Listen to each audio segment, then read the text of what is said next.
Postmodern Art Podcast, a podcast dedicated to giving artists who are wowing the world over the platform they deserve. I am your host, Nathan Ragland, and get ready to bank in on today's guest. Today's guest is KashCash, an artist and character designer, a YouTuber dedicated to animation, and the host of the KashCast, an animation and nerd culture podcast with amazing guests. Where does that sound familiar? Cash had been a major supporter of this podcast for a while, and knowing how much they love and admire art, I wanted to bring them on to have them express that love even more. And I think the conversation that resulted is a great one that I know you guys are going to enjoy.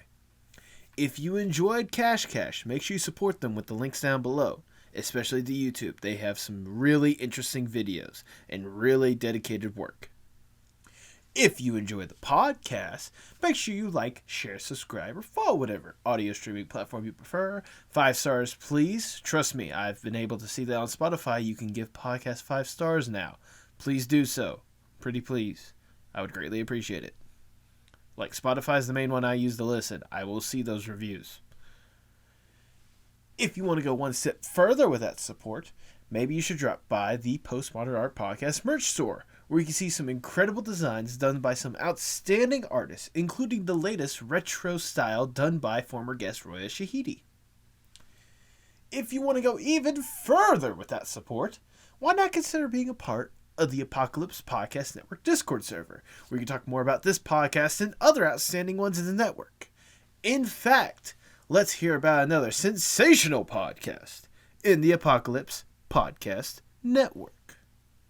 Hey there, Robo fans and Dino fans. Do you like science fiction? Do you like movies about robots and dinosaurs? Do you like podcasts that explore sci-fi philosophy through a fun and positive lens? Then you are going to love Robots vs. Dinosaurs. Every week, your host, Louis G, invites a guest onto the show to talk about one of their favorite sci-fi movies.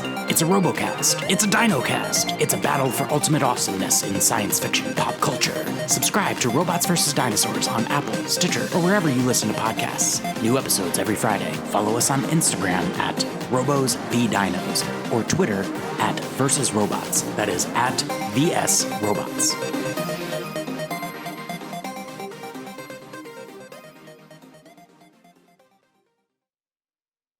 And now, without further ado, please enjoy the Postmodern Art Podcast. There you go. Hey, what's up? How is it going? I'm doing pretty all right myself. How are you? I'm doing well. Just finished up last little bit of setup. It's been a week. I can say that. Oh, yeah. I can relate for sure. I was gonna say I know you're based around Brooklyn or whatnot, but I'm based around Athens, Georgia. If you know anything about that city in particular. Our college, the University of Georgia, just won the college football national championship, and everyone celebrated. Oh man, I can imagine. Yeah, I'll say everyone celebrated, honestly, and everyone got COVID. Oh no! It's like so many positive cases with like the past week alone. I'm vaccinated, everything, so I'm in better stance than a lot of people around here. But my point still stands. Yeah, of course. Yeah. But no. It's funny you mention that because, like, personally, like, despite like being in New York since like about like 2004, I was actually born in Atlanta, so I'm a bit familiar with it. Yeah. Oh, that's sick. That is awesome to hear. Yeah. True of the best of both worlds. Amen to that. Is that right? What brought you guys to Brooklyn, if I may ask? Was it like just parents' work or whatnot, or? How do I put it? Well, long story short, my brother has special needs, and we realized that it was better for him to like find services like up here. Normally, like we just like visit my grandma, like maybe like once every summer, but then one summer turned into a decade and a half, and I've just been here ever since. I was gonna say for better or for worse, am I right? Yeah. No, but I mean, I understand that and I respect that as well. I was gonna say it's funny that you mentioned your brother and whatnot, because I was thinking like So as part of the research that I did, I went back and listened to a couple episodes of your podcast, which I absolutely love. Thank you so much. Thank you. I am jealous. Thank you. I am jealous of some of the guests you get to bring on, especially Jeff. That was like peak. I was so surprised too. Oh my god. But I was thinking at some point down the road, obviously with how busy you may be, I know how, close or far they may be, but a guest I would love to see you interview, just to have your take on it, is a guy by the name of Joshua Leonard. Does that name ring a bell to you? No, actually. So in the corner right here, if you have ever been on Facebook, there's always a time to where I always see this like Facebook story about a person developing a cartoon about kids with superpowers, but their superpowers are based on disabilities. Oh, Yeah. Oh, okay. So I'm definitely interested in that. It's one of those. He was actually on my podcast. I had him like episode 6 or something like that. It's like really early on or whatnot. And I know a bit has happened, but I mean, he's been like a character designer with like Netflix and such, all sorts of different shows and stuff. So it's like I figured if you want to just like send him a quick email, I figured like it'd be right up your alley more than anything else. Oh, thank you. I'm gonna make a note of that. Dude, like, if you have any, like, if you've seen my catalog of guests, if there are any guests you're like, yo, you think you can, like, get them on my podcast? Let me know. I can try to lead them your way. Oh, thank you. Thank you. I was scrolling through, like, your back catalog. Ironically, one of the first guests you had was Super D, and he's one of my future guests, actually. Yes! Thank you. I was going to recommend that if that wasn't the case already. Yeah, he's such a great dude. Yeah. He is one of the coolest guys I ever got to meet. And the fact that, like, what's funny with him is, like, when I initially decided I was going to make this podcast, one of the things I decided to do was, like, I wrote down a giant list of, like, everyone I just wanted on the podcast. Yeah. And it was a giant list. He was legitimately one of the first people to respond saying, yeah, I'm down. Let's do this. I'm like, that was, like, more or less, like, him saying that more or less told me, okay, I got to do the podcast. So I thank him for this podcast. Yes, exactly. Oh my god. Let's see who else. I think you also got sorry, I get tongue tied often. Hey, no, trust me, I do the same thing. I just always respond with words are wonderful, aren't they? Yeah. But yeah, I think you got a character designer or just like a crew member from Pibby on your podcast in the past. I did. I got the lead. He's gonna kick my tail end if I do not remember what exactly his position is called. But like basically, like he adds like color to like what's already there to make sure that everything kind of looks the way it should, rather than just placing like the like standard still in a frame or whatnot. Right. I'm going to look this up super quick because I do not want to get this wrong. But I know exactly who you're talking about. Andy Gardner-Flexner. That was, yes. He was an incredible guest to have. My producer that I have, Tipsy J. Hartz, who I've also had on an episode of the podcast, she is actually in a server with like a bunch of these animators that are LGBTQ plus or whatnot. And that's like her connection to him. That's how that interview got to happen. Wow. Yeah, I know. I'm so lucky to have her at times. I genuinely am. Yeah, I can imagine. You know, it really is just like really surreal how just like one link just like goes to another. I think that's like the main thing that I've learned with like producing my own podcast, which literally just like started in this bedroom. Hey, you know what, dude? Mine started in this bedroom. Okay, like I'm still rocking the same bedroom I've been doing it in. Like nothing's really changed. I don't plan on changing too much soon. So yeah. Okay, let me get this. Okay, I'm gonna remember this. If it kills me, he was a lead character designer. Okay, that's exactly the position. Andy Gardner-Flexner. All right, neato. That's exactly what the position was. But basically, like, he makes sure that everything looks like the way it should. Like, if you took, like, Anne from, like, outside in, like, the main town compared to, like, in the cave where there was all, like, the glistening crystals and, like, this backstory and all that stuff like that. Like, those are, the environment are going to be two completely different, like, colors and such. So, like, his job is basically go in and add whatever color needed to make it look like they were as natural of that, like environment that they're in no matter what. So yeah, okay, I'm definitely keeping that in mind because I personally definitely want to talk to more character designers, of course. Dude.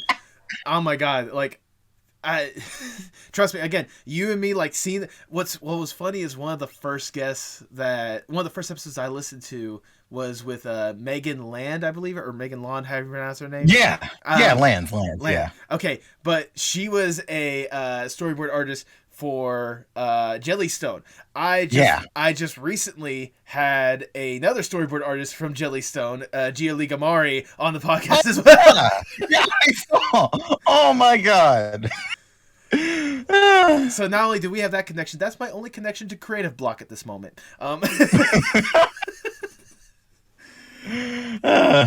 Yeah, it's definitely like my industry end goal. It just seems like I can meme myself on that podcast. There you go. I mean, not just like I would love to just. I would like the other way around. I want them to come on my podcast. Like, I just love talking to all these people and whatnot. Yeah. Really is enjoyable.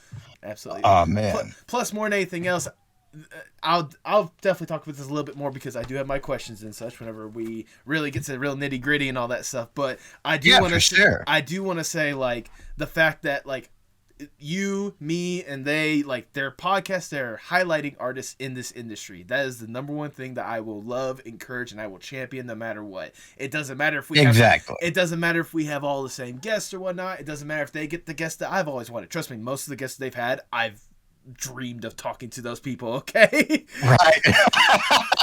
Like, did you see that they recently announced that they're getting Owen Dennis on the podcast, the person behind the Yeah, that was neato. Oh my god. I looked at that and I'm like, oh my god, I would have just loved it. But I guess that one, it kind of helps that they're in the industry and they've worked with a lot of these people, or at least have very close connections and such. But nevertheless, like, hey, they're championing artists. That's all that I care about at the end of the day. Right. And personally, just like something that I don't know, like I've thought this in the back of my head. I might have like tweeted it out, but while I'm like very happy with like the way the podcast has gone, and obviously I want to continue. Right. I guess like sometimes I do get like the voice in the back of my head just kind of like nagging me because like I don't want it to appear like I'm just like cloud hungry or just like going after specifically like industry people. It's really not like that. Sometimes the thing just like falls like flat in my lap and I gotta like do it like that week, you know, like Jeff. But yeah, literally. Oh my god. But yeah, for this year, obviously it's gonna be a challenge because like on top of making videos, this show is entirely self-made. But I do want to uplift like some of my friends and some like other smaller artists, which is something that I think that you do pretty well. So I commend you for that. I was gonna say, like, this is something I'll definitely talk about a little bit more, but like I think the difference when it comes to us or whatnot is like, for me, I do like the podcast once a week, but that's the only episode that I upload once a week. You have the podcast, but you also have a good wealth of other kinds of videos that take a lot more time, effort, dedication, a lot more coordination with a lot of people to really create like a full, complete product that is absolutely outstanding at the end of the day. Like, seriously, like the videos you've been pushing out, like no matter how far or few between they are, like they are some high quality stuff, if I do say so myself. Thank you very much, honestly. And you know, I'm definitely hoping that this year I can get like more synergy and like on one aspect, just like trying to get like more viewers of my videos to watch my podcast. But with recent episodes that I've recorded this month, you know, with Marika Lands and America. Yeah. America. Bear with me. All of it just blends together at the end of the day. I totally get that. Yeah, but with Marika Cohen and Kay Downs, we're both crew members from Magical Friendship Squad. They watched me and my whole friends like 3-part retrospective on that. They were really impressed with the video, and that's how I got to know them. And it means a lot to me personally because like both of those artists are from New York, and normally like the people I do talk to are like more LA based, and you know, like I feel like the main thing that I want to hammer in, because like I didn't really hear it when I was trying to like formulate from being just a fanboy to like someone who actually wants to be in the industry, is that like you don't necessarily have to go on the more stereotypical straight shot to LA in order to be in the industry, especially now. There's like way more methods, way more paths. And, I want to communicate that to other people who might have been in my spot when I was younger. Right. I mean, more than anything else, like, especially these days, with how the past couple years have gone more than anything else, just seeing how the technology and the pipeline has kind of advanced or whatnot, like the opportunities to like work, like the pipeline of going straight to LA shouldn't be like the end all be all for a lot of these. Like you were talking about, like the people, obviously, like they're based in New York, and New York is a good hotspot for a lot of animation and film in general. But like especially animation being growing or whatnot, there needs to be that, especially in today's weird times of Lord knows what's going to happen tomorrow. Am I right? Yeah. So yeah, no, I totally get that, and honestly, like, I can imagine for you. We'll definitely talk about this as well, but I can only imagine for you. And by the way, I will say I have been recording this little intro bit. I do want to include this as part of it if you're cool with it. I'm super cool. Yeah. I was gonna say I can imagine for you, especially like getting to know that there are these people, like basically for all you know, down the street from where you are right now, work on stuff. That's so funny you mention that, because apparently Marika actually is like within like pretty much like a bus from me, and I'm really trying to coordinate that. I was like, oh shit, when I first found that, like, oh man, sorry to cut you off, but when I first found out, I was like, no way. Dude, freaking, what was it? So a while back I don't know if you've been paying attention to some of the indie animation stuff, but have you heard of a show that is being like in super early development called Sheepish? No, actually, I haven't. It is a wonderful, like little like coming of age adult cartoon that has a lot of LGBTQ plus representation in it. But while I was talking with like one of the members, and they're, I noticed from like a post whenever I was doing my research, like, oh, they're based around like Georgia or whatnot. I'm in Georgia, obviously, like Athens, like I said before. So I told the person like, hey, you based in Georgia? She's like, oh yeah, I'm from like around Atlanta. I'm like, oh, that's cool. I'm actually based around Athens, thinking that they know the difference or whatnot. And they're like, I'm actually based in Athens. I just tell everyone Atlanta because it's easier to tell people that. So it's always awesome to, but back to what I was originally going to say, it's like knowing that these people are like basically literally down the street from you. It must be encouraging for you as an artist, knowing that, hey, if they made it, who knows how long it could take before I make it. Exactly. Like before, well, not even before, like Ian JQ was like still like a huge inspiration for me. But Absolutely. like he went to SVA, like with his whole like Knock for stint, and which I watched when I was a kid, like funnily enough, like he was like heavily like in that like Brooklyn, like NYC culture, I personally can like still see that in his work. So that was like hugely influential to like me growing up. As a matter of fact, there was this one, like I remember, and I hate that it's not online anymore, but I remember like his student film, like Unfair, I saw at a very young age, and it really like inspired me. But again, it sucks that it's just like not online anymore. Right. It's funny you mentioned, actually, like earlier today, to help with like further my research, I watched your video of Ian and the Anonymous Nobody. Oh my god. Thank you. That, like, the way you like constructed that or whatnot, the way you like weave that little story together, talking about like the show and how much Ian meant to you, seeing from like the early start, and like the influence that was on him and the influence that you had with like Pan Pizza and all that kind of stuff. Like it's amazing, like the editing and the like storytelling you had in something that at the end of the day was like really emotional for you. Like I really loved that video. Thank you very much. Like I've honestly wanted to do similar stuff to that like this year, but this stuff takes time, obviously. We all know that. Another day, another nickel. Amen to that. At this, well, luckily with the price inflation, I believe that makes that now a dime, hopefully. But we can. Jesus. All right, Cash. Before we really get too far further than we've already gone, I'm gonna ask the icebreaker question of the podcast. Let's say you are stranded on, or you get the opportunity to go to a deserted island on your own accord. It is just you, get to go there, step back, breathe, relax, and just enjoy yourself for a little bit. To help make sure you relax, you get to bring one piece of media or one piece of art to make sure you don't go completely insane, you know? So if given this opportunity, what would be that one piece? Ooh, damn. I actually haven't. Oh, you know what? Okay. I would okay, so assuming that I can just like cheat and just set the whole show, Clarence. Definitely okay. Clarence. Clarence, okay. I respect that. Is it just one of those like the storytelling of it or like certain aspects that you want to go back and like analyze or whatnot? Or what is it about Clarence in particular that made you want to bring that? I mean, just like the whole atmosphere of it, like I still remember when it first dropped, and I feel like in general it really just did the idea of just like capturing childhood, not like with a rose tinted glasses or anything, but just like the good and the bad of it. Right. And like when it debuted, I was at like a awkward transitional phase of like high school, so it really resonated with me. So like the whole atmosphere, like there were episodes that I just found really funny, episodes I found really down to earth. Two episodes off the top of my head that really resonated with me, even as an adult, were Mystery Girl and Dreamboat.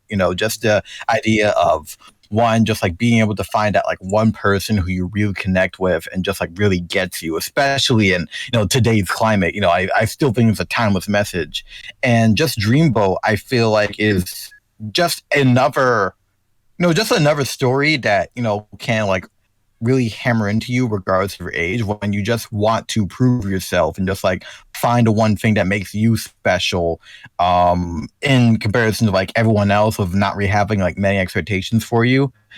I personally still feel like I have to just sort of like reinvent myself in order to just like prove my capabilities. And high school me and current me really respect that. And just in general, I really liked a lot of the jokes, the references, and everything. I really feel like the characters are just written realistically, and when it wants to be crazy, it can be, but it doesn't like stray too far from the whole thesis of it's like wanting to be a kid. And it just makes me happy, for lack of better words, and I really respect that. Well, that's good. I'm glad to hear that it gives you that more or less like comfort more than anything. Like it's a good comfort show for you with all the cartoons out there. Though I'm not gonna lie, the betting odds were OKKO, but I'll take Claire. It could only be one. It could only be one. Right, that's the thing. OKKO was like very close. Man. It's in the running, but I understand where you're coming from Clarence. But nevertheless, that is your answer. You're locking that in. Yeah, Clarence does edge out because I do have a physical DVD of it. I don't have any OKKO merch. Not yet. Yeah, not yet. Maybe Ian could give you the hookup at some point. Anyways, with that, I can't think of a better way to start the Postmodern Art Podcast. Welcome, everyone. I am your host, Nathan Ragland. Feel free to subscribe or follow whatever streaming platform you prefer. I'm a part of the Apocalypse Podcast Network. Go to apocalypsepodcastnetwork.com for more about this podcast and other outstanding ones in the network. And follow us on Twitter and Instagram at Postmod Art Pod for future updates and guest announcements, including today's guest. They are an artist and character designer, a YouTuber dedicated to animation, and the host of KashCash, an animation and nerd culture podcast with amazing guests. Where does that sound familiar? Welcome. Welcome my guest to the podcast, Adam Latour, a.k.a. KashCash. Hello.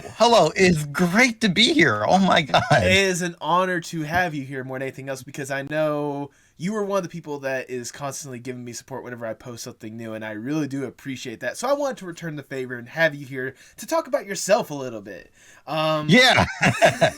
But before we really divulge into what you are doing now, I want to go back just a little bit. I want to know the origin stories of KashCash, or at least Adam at the very least.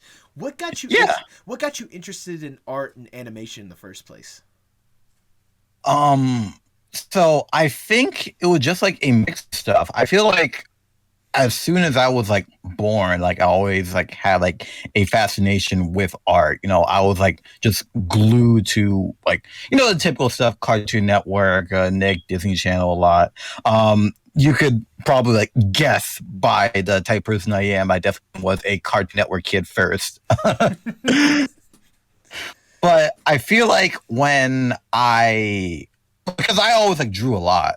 But I feel like when I moved up to New York, I feel like that's when like the seeds really started planting. Because around like 2004, that's when I was exposed to like a whole bunch of different cable channels, including Nicktoons, when they were still like doing like reruns and stuff. Oh yeah. And it was how I found Kablam, who was like Henry June, Mark Merrick. One of my biggest creative influences, just like the amount of like mixed media, the sense of humor, just like the zacky, the way, the wacky zany. Can we get Webster to get definitions of those words that you just made up? yes. Right there next to Quizabook. There you go. But nevertheless, I know exactly what you're talking about with Kablam. Just kind of like the mix of different mediums, whether it be like just the standard 2D animation or like the claymation, the little basically robots like. What would be the word? Like the beta robot chicken style with using action figures and like tell stories. Actually now, yeah. But like no, like that's honestly like if nothing else, that's like a cool foundation, and that's probably I can see why that's one of the shows that like instantly drew you in more than anything else. Yeah, exactly. And I feel like around that time, it just like seamlessly transitioned to like like the mid 2000s, and like YouTube starting to get really big, and just like a lot of like Sonic fan videos, sprite animations, that Newgrounds era, with a lot of like people that I see now are on the big screen, and that's always like really fun to see.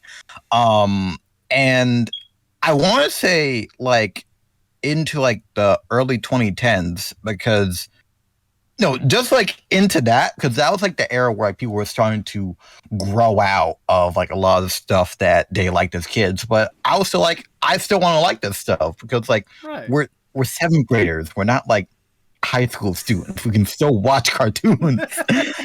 That's fair. Yeah, exactly. Like I've never really been a fan of just like forcing yourself to grow up to like satisfy someone's perception of you. So I still wanted to hang on to a lot of that stuff, and I was always around relatives, whether it be my brother or my little cousin. So like it or not, I was always around people who were glued to cartoons anyway. So like I was figured like, hey, why not? But it was also around that time where I started getting into just like people who were talking about animation. And I feel like Rebel Taxi Pan Pizza has had a huge influence on who I am as a person in many different aspects. I mean, I was to say, if nothing else, like especially the longevity that they have had. I mean, if not just you, like look at how many people that they've kind of had a hand in becoming aware of some of the cartoons that people love today. Yeah, exactly. Like if it weren't for Pan, like I feel like a lot of people in that cartoon and analysis community wouldn't be here, but especially me, because like even when I was just strictly a fan of Pan. Yeah. But even when I was just strictly a fan, like I feel like the fact that he was like my main source of cartoon analysis, I was definitely a lot less cynical and more interested in just like how stuff worked, and I was encouraged to just like get out of my comfort zone. I wouldn't have given shows like Teen Titans Go a better chance if not for Pan being like the only person at that time who was willing to say, hey, this show really isn't that bad. Yeah. So it's like sadly now I've gotten used to the idea of that, like you're going to like something and no one else is going to like it, but that doesn't mean that you have to stop liking it. And just like his general aesthetic, I appreciate a lot. I've had to pick up a lot of the same software he uses because I wanted to I just like admire his editing style. A lot of our interests overlap and a lot of our music stuff. Sadly, also the sense of humor, but that's a separate conversation. And he really is like the template. This is like a funny story, honestly, because like I was just like watching some like really like a decade old review because I like to look back on things. Right. When he was doing like a first impressions on Gravity Falls. And then I'm just like watching through the video, and like on one hand, him talking about like, oh man, I'm gonna have to like put all my effort into my portfolio in order to show all the Cartoon Network. Now that hits different. Yeah. But then like as I look through the video, I see he gave a shout out to some guy making making a thing called Failing Upward. And I'm like, wait a minute. I had that guy on my podcast. So I felt like it was just like a big time loop. Like, am I just up too late? Like, what's going on? And yeah, of course, shouts to Gary if he's listening to this. He's a good dude. He's a cool dude too. I was gonna say, like, it's always weird when you have just that kind of realization of like, wait, I remember this person. This was before they were that person. Yeah, it's like so weird. It's like that like. It's like if you're in like some anime or whatever, like you're having your own thing and like someone else just be like that side character that had like their own story this whole time and they just converge with you. Yeah. It's like, who are you? I've been there the whole time. But like, I mean, it's cool more than anything else. And like, again, like you said, it's interesting how the worlds just kind of collide more than anything else to what you've kind of like developed today. But going back to like the origin story just a little bit, would you say that like the Rebel Taxi, like would you say like seeing videos like that, when did for you exactly go from like just this general love of like watching these shows and like getting attached to it to a passion and then wanting to make it your own career? Well, honestly, like I've had the idea of like wanting to make cartoons when I grow up, like ever since I was a kid, like pre-YouTube. Mm-hmm. But it wasn't until like I saw someone like Pan who had like the very similar aspiration to feel like, I could do that, and even if I just wanted to like do something like YouTube videos, just like talking about animation passionately, that's still something I want to do later in life. I've had times where I wanted to do stuff like I would say like around like high school, like graduating high school, I've had that like urge, but I didn't really have like the space, the resources or whatever. So it was always just like, picking up projects and putting them down. But I also felt like pre-YouTube Cash was probably like the one person who like genuinely liked animation.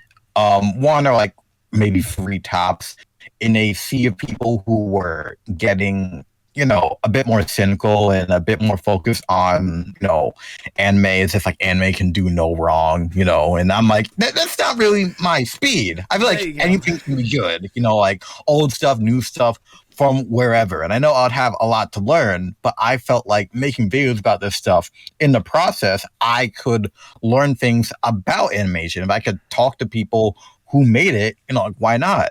So like when I started doing this stuff now, it was definitely a process and I had to really figure out the type of person that I wanted to be. But I think especially now, I'm really defining that. And, a half joke about if I'm not going to get on the Pizza Party podcast anytime soon, I might as well make my own with my college friends, really turned into this. And while I still don't think I'm like anywhere near an industry job, but I'm farther than I've ever been, and I don't want to quit anytime soon. That's always good to hear more than anything else. Like having that drive more than anything else to keep you going, especially considering the fact that just talking right now, I bet you're thinking back on this stuff. You're thinking, man, I have come a long way. Holy God. Yeah. I know for me personally, like doing this podcast, like a part of me has always wanted to be a part, like I've always wanted to be a part of that kind of sphere, just like getting to know these like cool people and like getting to know the people that like basically made the stuff that I just love and I cannot get enough of. And so it's like, I think you can agree with me whenever I say this, but like just seeing the people that I have talked to in the past like year alone, like since I've started this, since you started your YouTube, the people that you got to talk to alone, like if you were to talk to pre-YouTube Cash, like even then they'd probably be like, man, shut up. There's no way that any of that's gonna happen. Yeah. It really is surreal. Like, especially when it comes to the episode I did with like Korean. And I of course, like I did talk that there. But like pre-YouTube Catch was like a big fan of Unikitty, and I just remember just like being there, seeing that reference, and I was just like, "Hey, wait a minute!" So I was just like the type of like nerd, admittedly, just like like track people like names down, just like, "Hey, you made a great episode," because like especially nowadays on Twitter, I feel like a genuine compliment would just like stick out more. Yeah. But it pays to like remember people's names, so like I was able to like get to that point, and like now like we're mutuals, and I can like I could just like hit them up if I ever have like a question about anything, and I'm really happy for that. Yeah, absolutely. Is that like the positivity that you kind of have or whatnot? I will be the first to say it is infectious. It really is that you kind of bring. Yeah. Is that something that you have? Especially whenever you decide to make the YouTube channel, is that something you always wanted to have kind of in the forefront of it, or is that just something that you just always carried with you and just made that authentically you more than anything else? Well, honestly, yeah, because I think it's more like I definitely was frustrated, like even pre-YouTube, and just like someone who avidly watched a lot of like YouTube analysis content. Even now, I'm just kind of frustrated with the idea that like, cynical, reductive, full of misinformation types of content are just naturally more likely to get engagement, and that just leads to a lot of misinformation as to how stuff works, the CalArts theory, all that stuff. And I definitely want to just like challenge that, but also just wanted to like, be genuine and what I like and what I want to talk about, because I'm weird, and instead of just like beating myself up about that or trying to hide that for the sake of YouTube clout, I'd rather just own up to it. And and I think that's also interesting because the fact that like the biggest YouTube conundrum is just that the idea that like people are scared to talk about a certain subject because they think that we're at a spot where like everything's been talked about. And I disagree on that, because everyone has a unique experience and unique perspectives that like even if something has been talked to like 10, 20, 100 times before, you can still bring something unique to the table. And that's what I want to do with a lot of my videos, especially for this year and going forward. I was going to say, would some of that unique views include kind of your experience trying to get into the industry right now, whether it be when you were first in college for a different major, but then you switched to actually wanting to go to animation? Yeah, absolutely. And going forward, I actually do want to incorporate not just some of my art, but like my experiences of like trying to be on this grind. Now, as a matter of fact, I'm currently editing a video, just trying to just trying to like make something based on like advice I've been given by some of the people I've talked to. The idea of having a good media diet and just experiencing stuff outside of animation to not only appreciate anime works on a better level, but to just be a more well-rounded person. And like obviously, like I'm not 100% with that, but I am actually trying to. What I feel like with a lot of people, especially like on animation Twitter, and not to say it's like intentional or anything, or just like people like want to be snobby, but I feel like a lot of people who are passionate about cartoons tend to only watch cartoons. And, to just like open yourself up to new experiences, new sources of media, whatever, because the stuff we like is from a lot of experiences, animated, live action, video games, whatever. So to be able to experience all of that would just, yeah, it will make you a more well-rounded person, more open to new experiences, like new art forms, whatever, and just be able to appreciate, the stuff you already like on a new level. Or at the end of the day, you could just always like laugh at that one joke you didn't get as a kid. That's still perfectly valid. Exactly. Who said that, you had to, diss on, Mr. Meaty just because, some of the puppetry or whatnot was weird or whatnot. There were some solid jokes in it. Yeah, really. I I do want to say, I know you probably already got a whole bunch of advice, but one thing I do want to say, advice that I have always followed, at least whenever my own content creation journey or whatnot, that I always stick by, always create the stuff that you want to watch. Like, I don't know about, I agree. I don't know if you've, like, how, you can correct me on this. I know you probably have already seen hours of it because you edit it all the time, but how often do you go back and watch your own videos? Oh God, like honestly, not much. Not much. At least not this year. When like I probably yeah, like like the previous year, like I did that more just because like I was naturally a bit more perfectionist, a bit more like worried about like watch time getting over that threshold or whatnot. But something I've noticed is like honestly, the stuff that gets big on the channel aren't always the stuff that I'm most proud of. And not to say that like I make bad stuff, but you know, I feel like Can I try to word it? Because I think I know what you're hitting at. Sure. I think what you're hitting at is the stuff that you have dedicated a lot of time and effort to really make a point or whatnot to, like, it's a message that you really want to get out there, does not perform as well as something that you've put maybe like, you know, a couple hours into because you wanted to like talk about a certain issue like badly enough to make the video. And like, I'm not saying that you half-assed it, but at the same time, like compared to the like what was it? The magical friends, the magical girl friendship squad, like that 3-part video, whatnot. I can only imagine just how much time and effort went into it, trying to make sure that the points are talked about, getting all the friends, you know, views or whatnot, getting into that. Like that took a lot of time and effort, but probably did perform as well as you making the video about how lore is not important. Yeah, literally. And, you know, like even that, you know, that's one of my like more well-liked videos. But I remember, you know, making videos about like Fist of the Dwarf Star by like and Johns, and that didn't even crack like above like 1K. My Pete and Pete video only got around like 300. You know, those are stuff I still like, but of course I am gonna be bummed.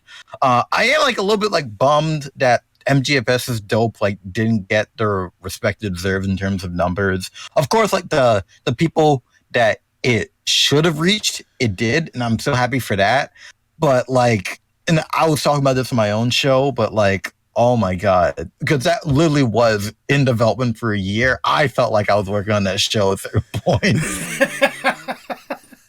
But like, nevertheless, like you said, like you put a lot of time and effort into that. But I bet you go back and watch that video and you like enjoy just about every single second because it went exactly the way you wanted to, and it's something that you agree with or something that engages you more than anything else. Like when it comes to content like that, like no matter how quick or how long it takes or whatnot, as long as you can go back, watch it, and enjoy it to the point to where you like, I want to support this person more. Oh wait, that person is me. Like then you're doing the right thing when it comes to like content. Like me, I listen to my podcast like all the time. Like I have a lot of free time when it comes to work. Like I will like go back to older episodes and such and just go back and listen to them because I love the conversations that I have with people, you know? Yeah, I agree. Like I've definitely listened to old episodes. Personally, like one of the episodes I did with Wasp Ranger, the Discuss All Monsters. So, you know, if you're watching this, hi, make sure to support that podcast as well. But no, that's just podcasts. Like, yeah, exactly. But no, just like, I just enjoy talking to people. And also to go back to what we were alluding to earlier of just like, you know, the YouTube algorithm and whatnot. Even when I was younger, there were definitely things where I was like, you know, I was just like excited when say like Pan did like a video on like say Digimon or whatever. Yeah. And it's like, you know, as someone who is like a Digimon fan, I was like excited because like it's not every day where someone that you like talks about a specific thing that you like and you didn't have to support on Patreon. Because like as a broke high school student, I wouldn't be able to do that. So it was like that stuff. When I watch stuff like that and there's like a couple quirks or whatever that like I wouldn't have done, but still knowing that this stuff takes long, I'm like, I obviously can't like, you know, I obviously can't like afford a request. So I'm like, why not just like do it myself? Which Yeah, and looking back, technically, like just requesting the video probably would have been cheaper, but like I'm glad for the experience that I've gotten.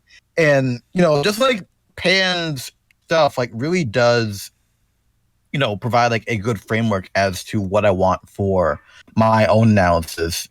Analyses, whatever. Words are weird. Words are wonderful. Yes, they truly are.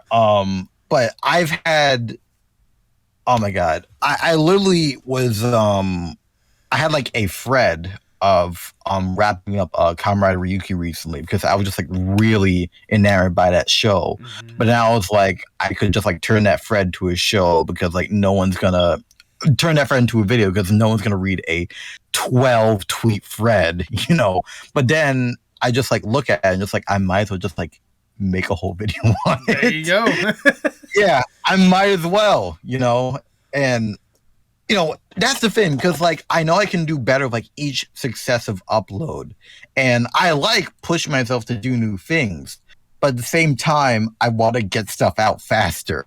And like I gotta realize that some of these ideas can just be like 5 to 7 minute like short things instead of just being like the 20 to 30 minute fully long edited features that I would like them to be, I mean that is true, but I mean if I may go with your own hero as well when it comes to like Pan Pizza, Rebel Taxi, like it's not like he doesn't have like the videos that he takes longer on, but then on the side he has like a little quick one about like the review of like a season that just dropped, like the Smiling Friends video that he dropped recently. Like it's possible if you were doing this full time, yes, but I imagine there's also like a million other things you're also trying to do, but at the same time, like it's not impossible. Right. I mean, I guess technically, I guess I am doing this full time. Yeah. Yeah, because like, oh my god, like as I was recording, like since I graduated college, I haven't exactly been the best at getting more traditional employment, and it kind of bums me out because like, applying for like a PA gig at like Viacom, I didn't expect them to get back. I still would have preferred an actual rejection instead of being ghosted, but whatever. But even like, trying to look for employment in my major, it's just as bad, which shocked me. So it's like, I'm really going to have to like lean into videos and art as like a secondary, tertiary pillar, until I'm able to get like a more stable thing. But of course, I'm pacing myself because of the fact that, cooped up because of COVID, and I want to prioritize my own mental health as well. That's always should be a priority more than anything else. But I do want to talk about kind of the art path that you've been taking a little bit more. Like, sure. You've said yourself that you've always just kind of had that kind of art love and passion like throughout your journey so far or whatnot, and obviously, like, again, you had gone to college for a different major, and then you decided this is not for me. You're going to fall down this, like, art path or whatnot. Like, what do you think was the hardest step for you when going along this journey? Is it, like, right now as you're struggling for a job, or was it actually, like, committing to wanting to be a part of this? I think, like, committing, because when I was, like, in a lot of these like Zoom meetings and just like conferences and whatever, like it felt like for the first time that I was legit and I wasn't just a fanboy, because before this there wasn't really a lot of resources as to how someone could get into this. And if I did know about it earlier, then I probably could have used high school time even as a hobby, using that time more productively in order to prove myself as an artist. But now I do feel like I am on a good path, better late than never, obviously. Right. But that spark, I've had since I was a kid. This is not going to be surprising, but I've always had the urge to draw. But starting with 4th grade, like we just had like no traditional art classes like ever again. So like anything that I know now, it's definitely self-taught. I just like kept that spark in me as much as I could, because it was like, even if I do keep this as a hobby, there's no harm in that. I felt like in order to be like, just like to go further in college on the intended route, I had to give up like my interests and like even my hobbies just to be seen as legitimate. And I didn't really agree with that, especially when I first got to my college, my second college. When I bumped into people who I knew, they were surprised that I wasn't in animation, wasn't graphic design, and even professors that I knew. When they saw that my passions obviously lied elsewhere, they were surprised I was just doing human services. And while I do have a lot of experiences that I am proud of in human services, and I feel like that definitely helped with my empathy in terms of caring for people who do have disabilities, it just wasn't really for me because I knew I was just doing it for my family instead of doing it for me. And that last semester kind of made me want to tear my hair out anyway. So it's like, if I want to do something with my life, I want to do something that I've known I wanted to do since I basically popped out of the womb. You know what I mean? Yeah. Oh, no, trust me. I totally get where you're coming from. And the fact that, like you said, like, it was hard whenever you initially thought the path you were on was the way to go. I can only imagine how hard it was to, like, make that full-on commitment. But I bet since you've gone headfirst into this art world, you have not had a single regret. No. And I feel like because of the fact that, like, I am in, I'm not in the industry, but I guess I would say, like, I'm pretty... No, you're basically I'm making my way towards the art community. Yeah. And the fact that I have the podcast and I have, like, stuff to show for it. I'm telling people like what I'm trying to do. I have tangible proof that I am getting through this. And honestly, I should clarify that you shouldn't operate solely based on the support you get. Always support yourself, be your own biggest fan. But support that you do get from people who have made it, people like Megan, people like Kareem, people like Jeff, like people like Talia, like all these people have been like very nice, very patient, and very confident in me that like I'll get it and like very helpful. And I appreciate that because like normally people don't have to, but as someone who constantly undermines themselves, I've had to just accept that there is something about me that people like and people want to see make it. And that definitely has boosted my mood. Absolutely. I want to go more into the YouTube now real quickly. What made you What made you decide to finally take that step forward and just be like, you know what? I've enjoyed YouTube all this time. I want to be a part of that world as well, and I want to make this YouTube channel. What made you decide to start it? Again, just like watching a lot of cartoon community people, especially Pan. It was just like it's funny because like I was watching a lot of these channels with a lot of my college friends in our local anime club. It was literally like we just get our fast food from the cafeteria, come up a couple floors, and then just like watch a new Pan video on our lunch break. And in the back of my mind, I was like, you know what? I've done enough editing, for years. I could probably just like get by using my phone as a mic, for a while. I'm like, I've known how this stuff is made for a while. Wouldn't it be funny if I tried to like get there? And honestly, I did. There were a couple snags along the way, but I'm in this spot, and really things can only go up from here. I don't intend on quitting anytime soon. I mean, I would certainly hope not, especially with some of the videos you've put out and some of the connections you've made. It's funny that you bring up your phone being the microphone, because I think here we go. You told an interesting story, and I need to hear this story personally. How did you go from the the phone microphone to the mic you probably currently have right now? Okay. It was kind of a mess. So my path was a Samsung Galaxy Core Prime that used to be my mic. Oh no, wait, no, I misremembered. It was that. Then it was the LG Q7 Plus. That was my phone mic.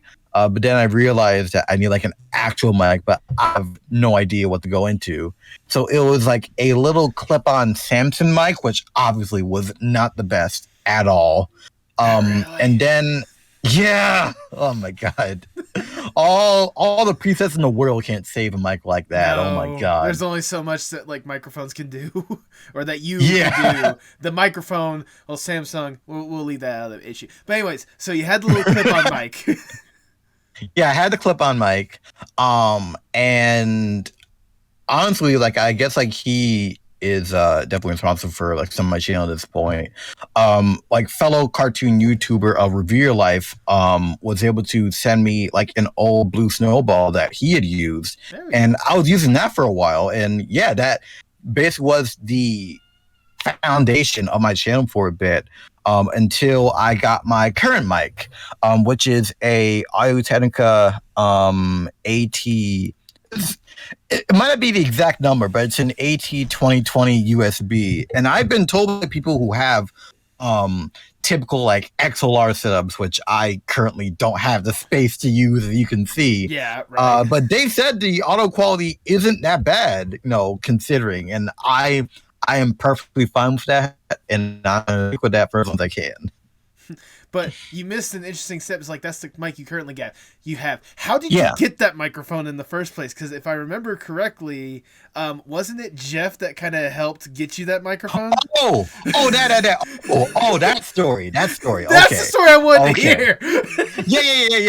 Yeah. So this, like I got this myself. But I remember posting one day on Twitter, like, because the blue snowball was about to die.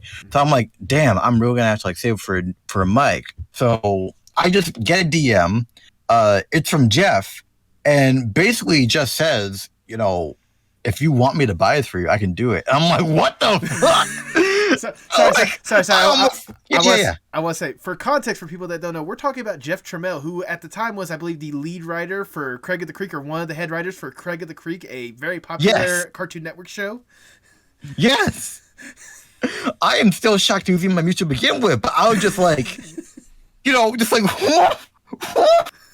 and it was just a mess. And I just had to say, thank you very much. I really do appreciate that, but there's like really no way why I could accept it. It was either like my conscience or trying to explain to my folks, this like dude all the way in California who works on cartoons for a living.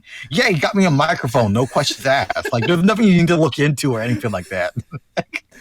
Yeah, no, it's not a scam. See, it's California, not a Nigerian prince. There's a difference.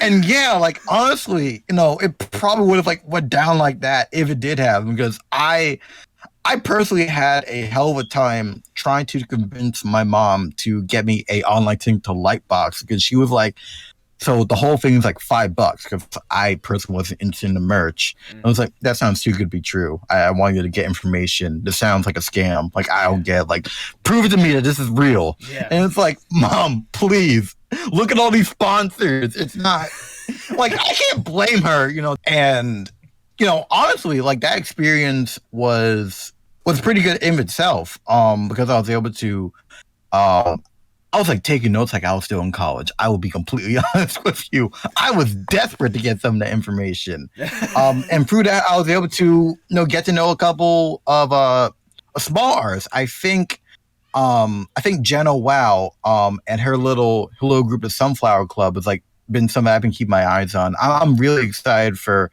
any little like independent projects like they make. So, shout out to Jen, if you're listening to this, she had made like a little server that was just like dedicated to people, just like sharing and trading resources and like Lightbox notes. And, that really helped me, like all the people there are like great as well. So, just again, another shout out. There you go.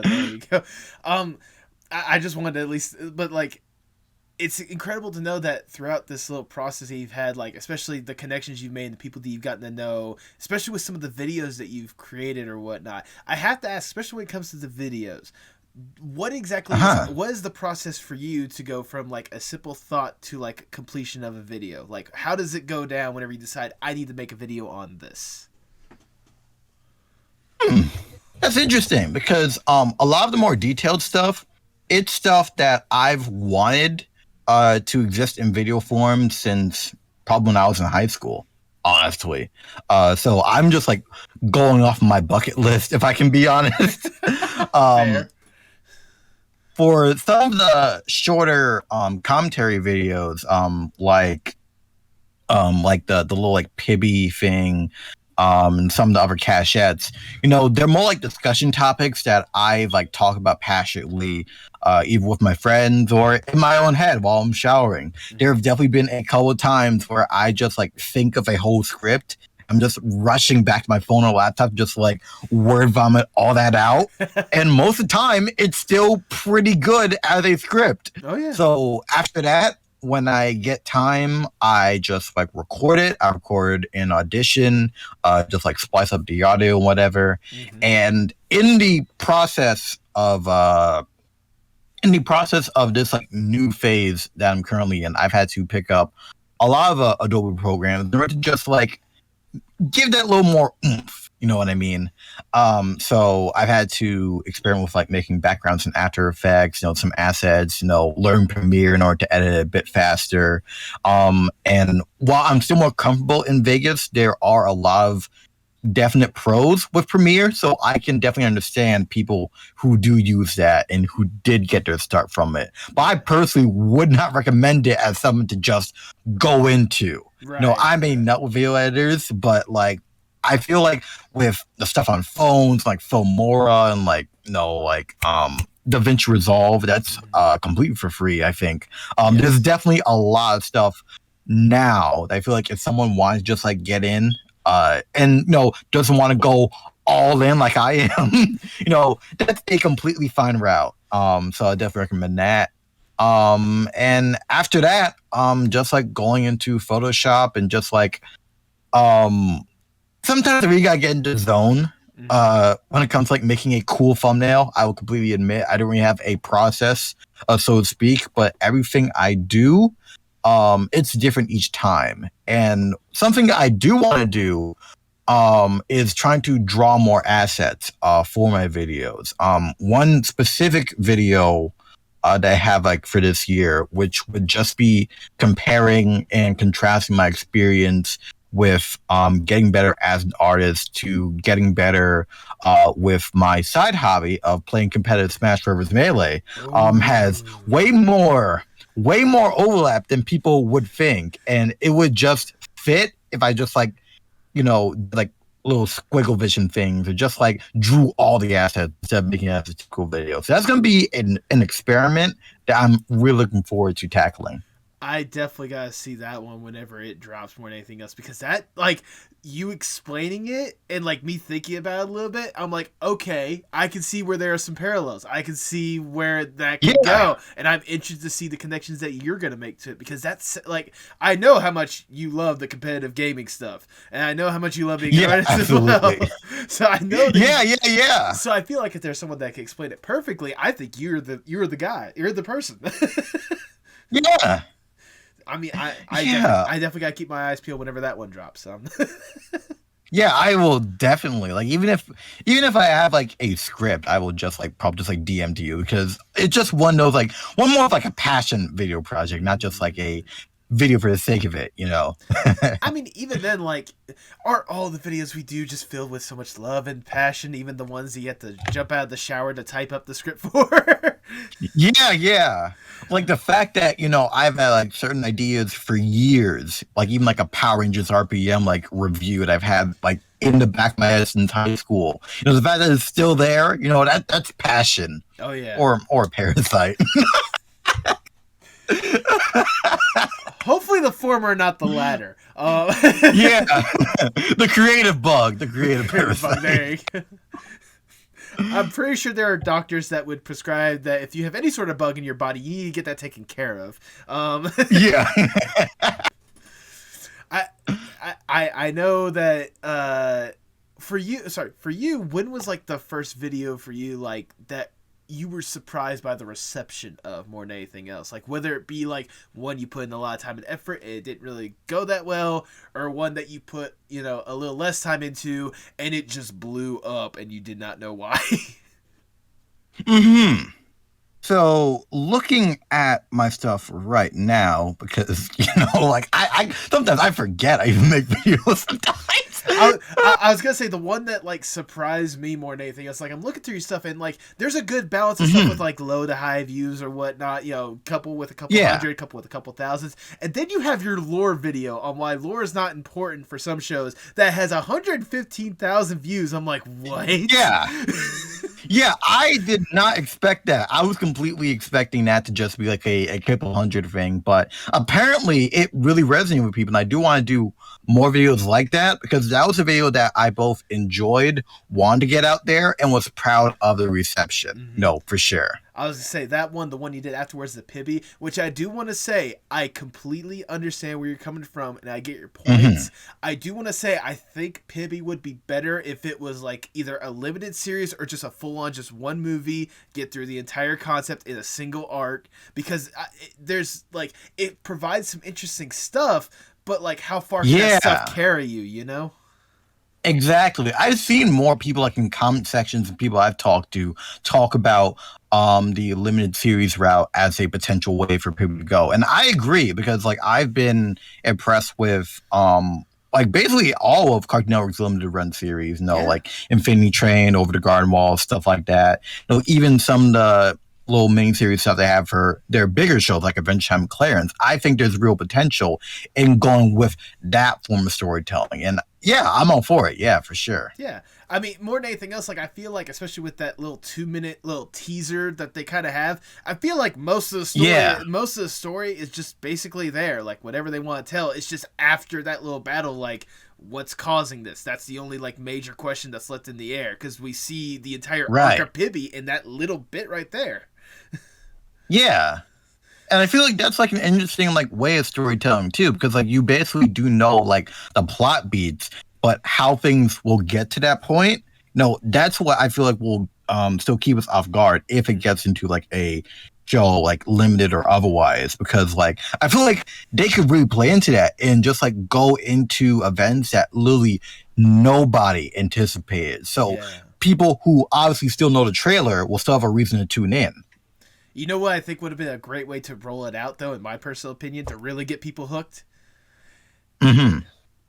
April Fool's Day. We all know that they love to do the amazing, like, over-the-top April Fool's Day. April Fool's Day, have it run the entire time like everything, like it's a normal day. Like, no joke, and people are going to be like, wondering, like, well, where's the joke? Where's the joke?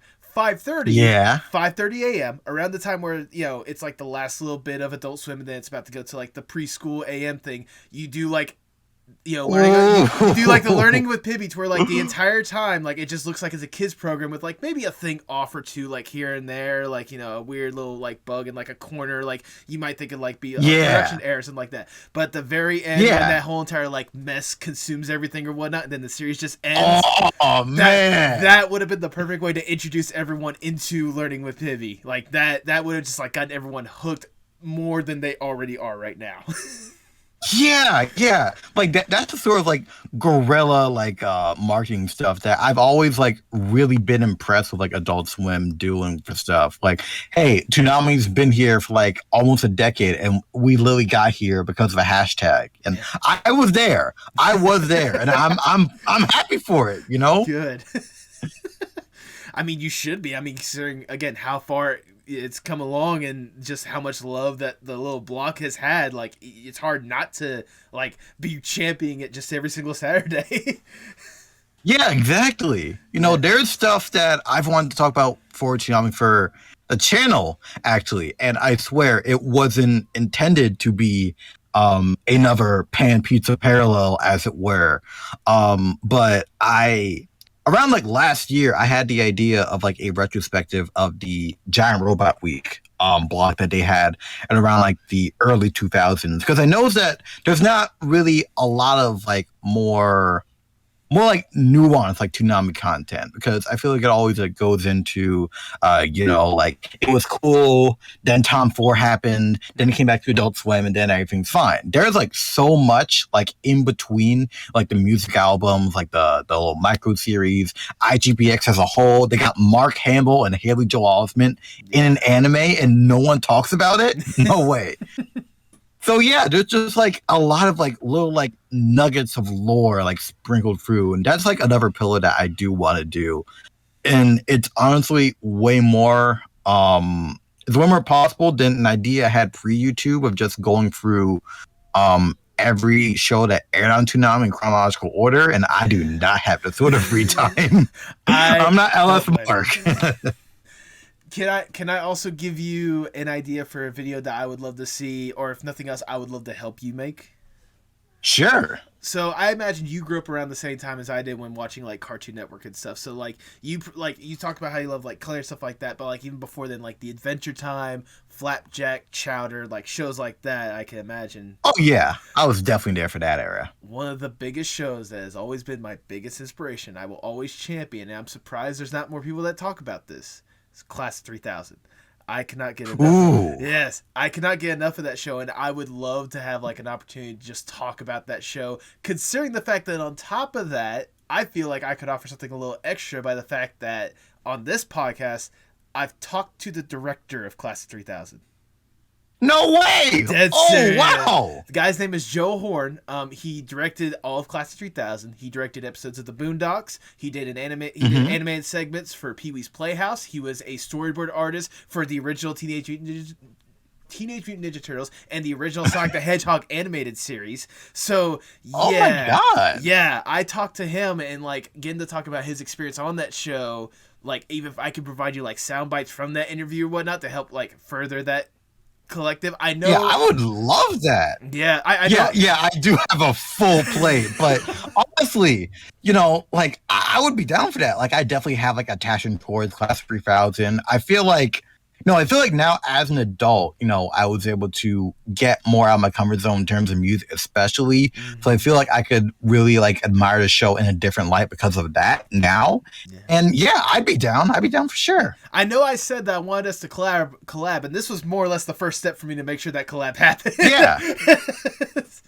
I'm completely fine with that. Hey, we gotta stay in touch. We definitely gotta make something happen because that is something that sure.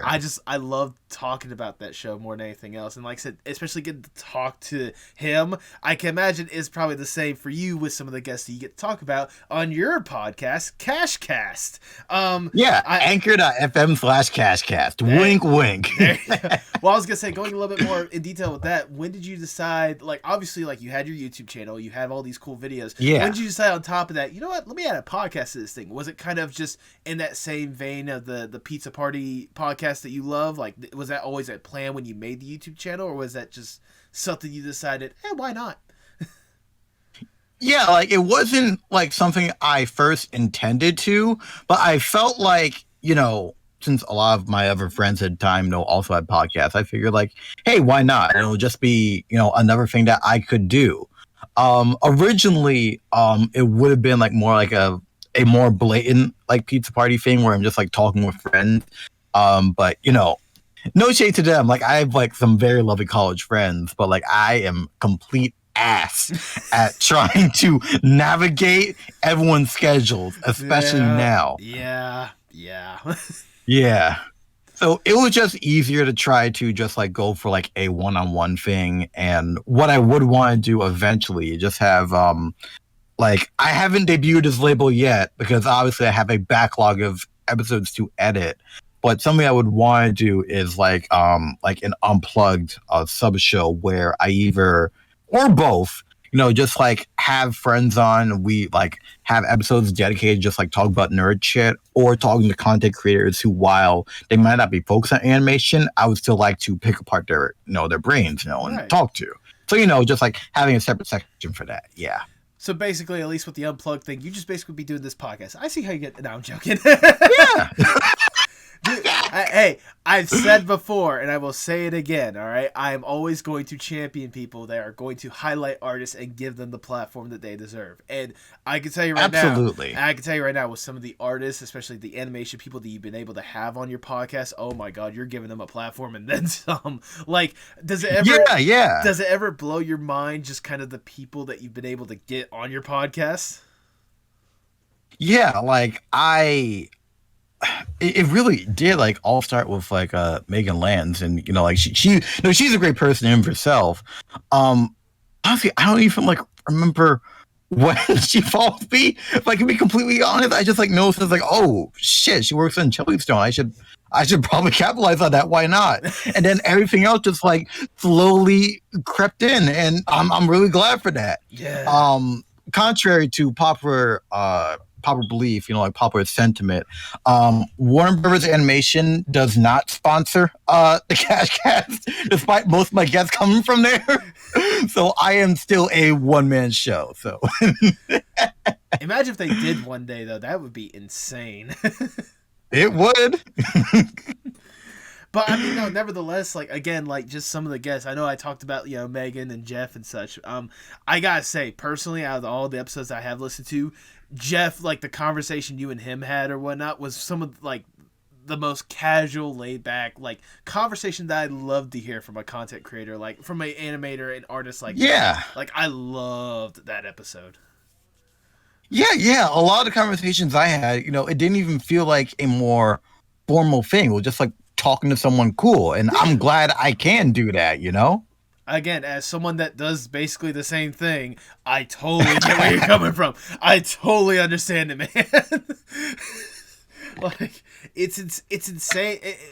Does it ever blow your mind the fact that there are these people that you were talking to that have, you know, that they have the jobs that you would love to have. They are working on the stuff that you absolutely love and you cannot get enough of, and they are taking even an hour or so of their time just to sit down with you and talk. Does it ever just like blow your mind that you get that opportunity? It is still like so surreal. Like, oh my God. And, you know, sometimes, you know, even like before recording, you know, there are just like people who would just say like, hey, like I still know people at Titmouth. I can just like help you if you still need to like find a PA gig. And I'm just like, oh shit, you know, because like I don't expect that, and I really do appreciate that, you know, and it really is just real. And you know, I hope, again, when I get through my queue, you know, I can just do the same to like, you know, other friends or like other smaller artists or whatever, because that's something that I also want to do. Because part of me admittedly felt like talking about animation and wanting to work in animation, you know, they're like, sometimes you might not be able to see it, but there are definitely like divides in those two groups, and like not many are able to like balance both. But like I just want to support people. I just want to be nice to people. So like I definitely going forward, I want to think of ways to like intersect, you know, those things, you know. There are definitely like people, see, and it's like the funny thing, because I used to have like a dedicated little video thing, like the KashCash showcase. It wasn't supposed to be a yearly thing, but I guess it just turned into one because of all the other stuff I have to do. Yeah. But I definitely want to do another thing where I just shout out a lot of the friends I have, and not all of them are animation based even. One of my mutuals, I think she's on Twitter as QQ Nosh. She, when I was just like Kid Cash, she had a hand in like making like a Sonic fan game that I really loved, Emerald Ties. And now she's one of my mutuals, and she's an indie dev, and she's gonna be working on Freedom Planet 2. And it's just really nice to like be able to like hold on to these people and just like admire where they are now, you know? Oh, absolutely. Like, seriously, again, like you've talked about like the people you've gotten to know, and you've gotten to all these opportunities to talk to some incredible people or whatnot. Does it ever just kind of blow your mind? Like, do you ever have to step back for a second and just realize that the journey that you've been on so far, just as a whole, with art, YouTube, the podcast, and all this stuff, does it ever just blow your mind to realize that you're getting the opportunity to do this? Yeah, it really is surreal. And it's like, you know, it wasn't intentional to just like try like mirror the path of Pan, but like I feel like even when like he was starting out, like I'm more like year like 4 or 5, and like I've barely been around for 2. Just like talking to these people on a regular basis, like doing podcasts, doing videos, and just like balancing portfolio and all that. It really is surreal. And like high school me would definitely like have their head just like blow up. Just like when ENJQ noticed like a little AMV I did, like that already like made my day. So the fact that I'm able to get this stuff on a regular basis, it's surreal. And like I'm really thankful for everyone who has supported me up to this point, and I just hope I can pay that back tenfold and just like uplift people in the process. I'm sure, especially if you keep up the work that you've been doing at this point, I'm sure you'll be able to do that 10-fold, 20-fold, 100-fold. Lord knows how many folds. Yeah. Like, I think... Absolutely. I think you'll be able to do that and then some. I mean, I know you've already said yourself, well, I'll say, look through some of your videos, listen to some of your podcasts. I know the number one dream guest for you just even talk to would be Ian. Like, yeah. Yes, absolutely. I do have to ask, though, if there is one question in particular, like, let's say you don't even get a chance to interview him for your podcast, but you get a chance to ask him just one question. What would be the one question you just want to ask? Ah, man. This is a really good question, too. Like, there was no way, even if you told me this in advance, like, I would just be up at, like, 5 a.m., as artists normally are.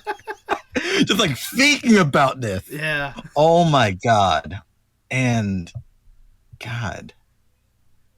I think it really would just be, I guess it's just, like, how do you still find the energy and motivation to create and push yourself even when you're facing like adversity, even when you're facing challenges, because to still be able to find the energy to push forward even a little bit in spite of all those challenges, I feel perfectly sums up not just good characters for art, but people in general. And I'll be really interested in hearing one of my inspirations just like talk about that honestly.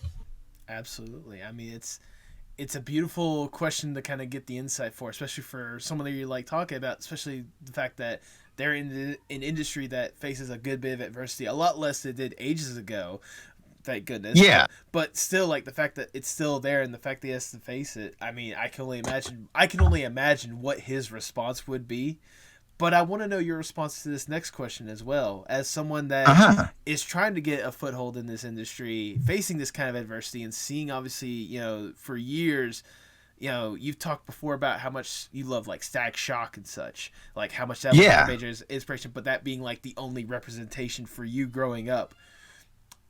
How do you feel like you going forward, both as a YouTuber and as an artist, are going to tackle this adversity? How are you going to handle this adversity and honestly, hopefully leave behind a legacy to make it better for everyone that follows? Yeah. I think it's definitely interesting because, even now, we're definitely seeing a rise of like not just more people, but different types of people getting to these ranks.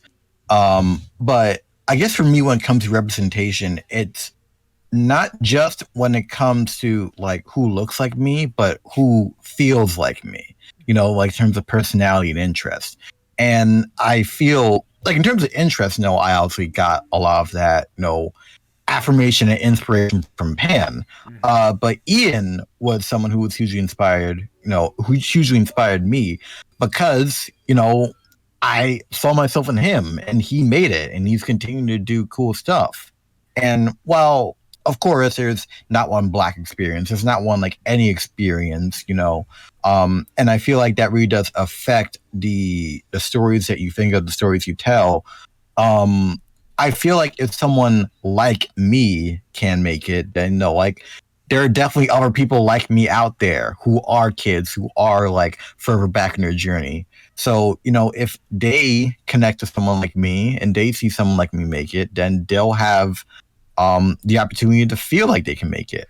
And it's not even just like kids, far, like when I think about how I was kind of railroaded into getting a quote unquote real job, even when I was younger, just trying to slowly be weaned off of a lot of interests that I have. I kind of don't want that for the next generation. Even like the people I know, my younger cousins, even if they don't want to go along this path, because no matter how far I get, I'm still setting a record in this family. I still want them to realize like it's okay to just like cartoons and like video games and like everything. You can be your own person. You can still hold on to that childlike youth and aspiration and just positivity. It's okay. You don't have to grow out of that. And even if you can't make a profession out of your hobby, as long as it makes you happy, you can still do it. But you shouldn't have to feel like you have to abandon something that makes you happy in order to be an adult. And just growing up, seeing a lot of behind the scenes things on TV and on people's YouTubes, when I see people like Ian JQ and Kyle Carosa just being like huge nerds and just like having their desk just littered with a bunch of video game and toku stuff, it's like, yeah, like our parents are wrong. We never had to abandon this stuff. We can still be geeks and nerds because we are all geeks and nerds, Amen. Why do you think we want to draw cartoons? Exactly. So I'll ask this question, kind of a follow-up. It's one of those you want to see that kind of end goal. Well, for you, what is that end goal, both as an artist and as a YouTuber as well? Like, what do you want to see it become at some point?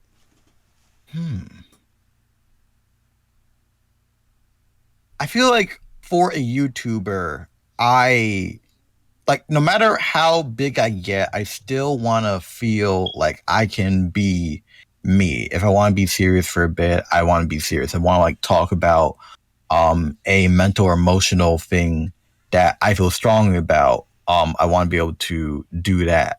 And, I do have interesting ideas for that and tying it back into animation, but I still want to be able to be free. I'm not putting on a facade. I don't have a persona. This is me. And I feel like I'm fine with this now with the audience I do have, but I still want to make sure that people still know that this is just me. There's no character. I'm just Cash, and everything about who I am is who I earnestly put in everything I make. And I feel like, just like as a person, as an artist, I, again, just want to prove that someone who just internalized a lot of animation analysis when they were younger still can make it just based on the passion and based on what they learn. Because I do sometimes feel like there is a stigma against the cartoon reviewers, crossing their arms like this. But there's just been, especially recently, especially many of my friends, there's just been a huge uptick in terms of passionate, analytical, and just, again, passionate video content. And I feel like a lot of these people are starting to make it. I think Rebecca Rose, we don't know each other personally, obviously, but I think she got to be on the Owl House crew as a PA person. So it's if other people can do it, so can me. And I do want to just use my YouTube as a way to get me into that spot, but I still want to bring up as many of my friends I can along the way. And obviously I still would like to do some form of YouTube stuff, even if I make it in the industry, and I don't have to just tear apart, quote unquote, animation. I could just do speed paints. I could just talk about myself. I could talk about non-animated things. My channel is my channel, and it's a literal way to express myself first and foremost. Views be damned. And I've wanted to do it since I was a kid, and I'm glad I'm doing it now. Amen. That is a beautiful way to word it. And I will say, I assume as an artist, kind of the end goal for you is to eventually be a showrunner yourself and create the show that you've been making for years and wanted to make a reality. Yeah, exactly. It's been formulating more as I've been taking art more seriously, in this 2020 to now phase that we're currently in. Yep. But one of the main characters that I've had since high school. I've always had like the hazy idea of just like a anime influenced cyberpunk thing. Definitely, like, I'm definitely gonna have to look into like details about like pitching, character design, and all that stuff. And I know people who have like built up their stories for years. I think the thing that confuses me, honestly, is just like where to go. Because I'm the type of person that wouldn't feel comfortable like exploring my story until I know all the details. Because that's the thing. Like, even if I know how to bake a cake, like with the back of my hand, I wouldn't feel comfortable doing it unless I have all the ingredients and all the instructions laid out anyway. That's just the type of person that I am. But I know some other people that would just go in and go just like start making a comic, start making animatic, start making a pilot. And as someone who can't actually animate yet, I don't think that's for me right now. Fair. But I would like to get to that goal. Yeah. No, I still have a whole Google Doc of all these cool ideas I want for my characters. I do want to make a model sheet, a turnaround for at least one of them before the year is up. That's my personal goal. There you go. Yeah. Just slowly but surely, I'm gonna build up the story. Maybe I will like teach myself to animate in order to tell this story. Like pull a Loki IRL. Who knows? Yeah. And I do think that eventually people will be able to see it. But I just want to take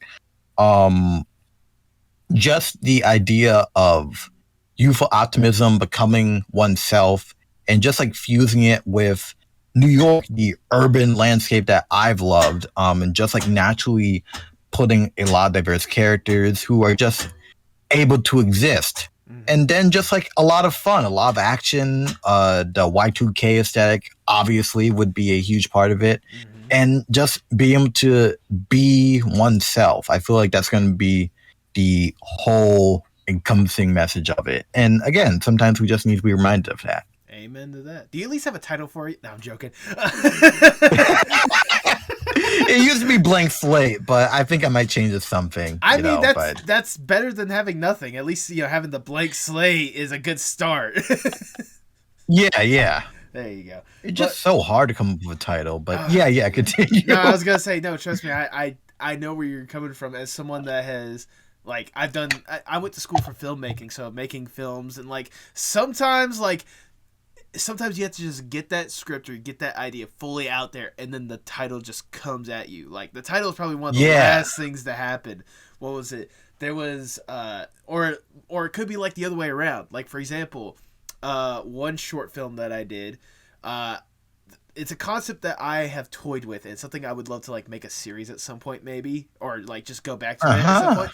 It's called Shifted. That was the name that I called it. Basically, what if a random person just got the ability to shapeshift, but doesn't know how to use that ability?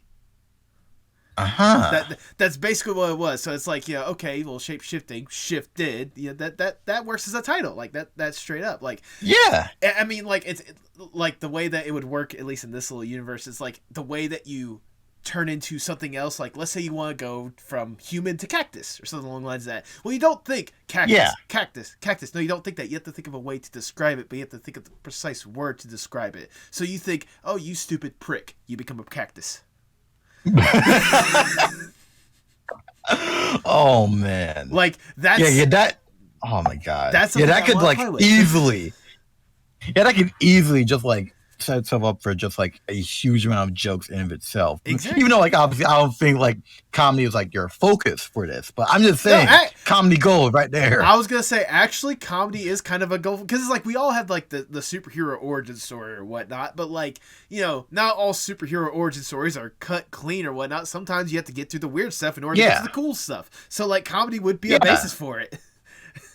Yeah, and I'm glad for that because like honestly, that's something that I liked about like stuff like Steven Universe and OKKO because like, you can tell when they want to be serious, but you can also tell, especially with OKKO, when it just wants to be funny, dorky, self-indulgent, but it doesn't feel like it's whiplash. There are times where it's like a big plot point is revealed and it's like a dorky reference to something, but because the show is still taking it seriously, you still take it seriously. You can still admire it either way.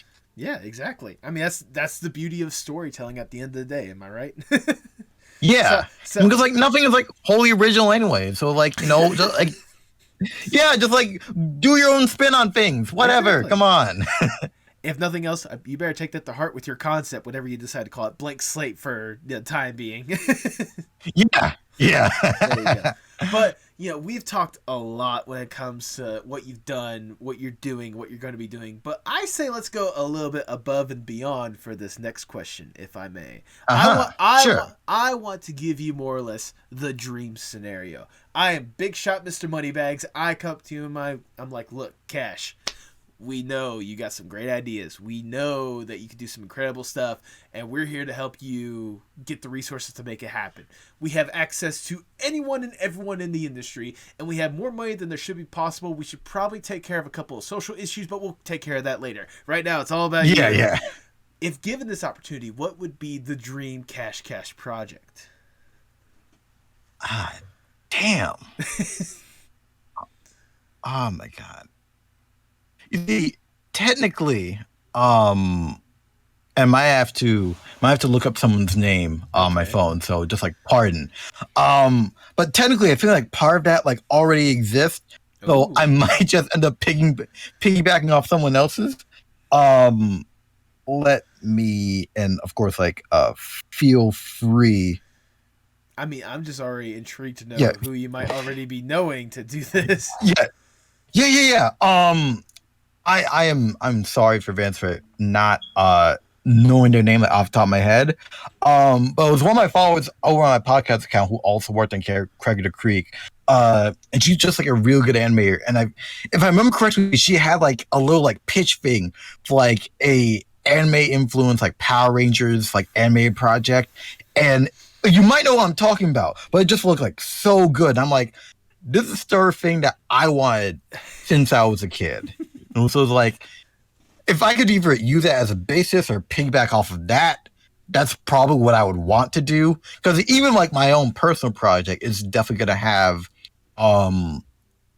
influences from Tokusatsu, not just like the aesthetic, but just like a lot of the tropes and the plot points and everything. But I guess like that medium in general, I would want to do something that's like unapologetically that, but for animation, because I feel like, a lot of people know it, but on like a surface level where they're not really able to admire it as much as like, say, a Simpsons reference in like a cartoon these days. A lot of people just don't know about it as much as like the Dragon Ball and Sailor Moon stuff that we do know. Right. And it's an equally like effective method of storytelling, because like many of these writers do work on stuff that people do know in like the animated scene. But to not go around, my ideal project would definitely be a Tokusatsu inspired action show. And since obviously animation film, many overlaps, right. I would honestly want to bring along Koichi Sakamoto on the crew first off and foremost. Just because like I'll be interested, because for those who aren't in the know and like aren't like super into Power Rangers, he has been the stunt coordinator for not only Power Rangers but Super Sentai, Kamen Rider, a lot of stuff that real people do. CGB damn, a lot of stuff real people do it. And if you think it looks cool, that's because he's directing it. Right. And of course, you have like fight scenes and animation. I would just love to see what he could bring to an animation pipeline. Honestly, I also think working with people like Ian and Gennady would also be good.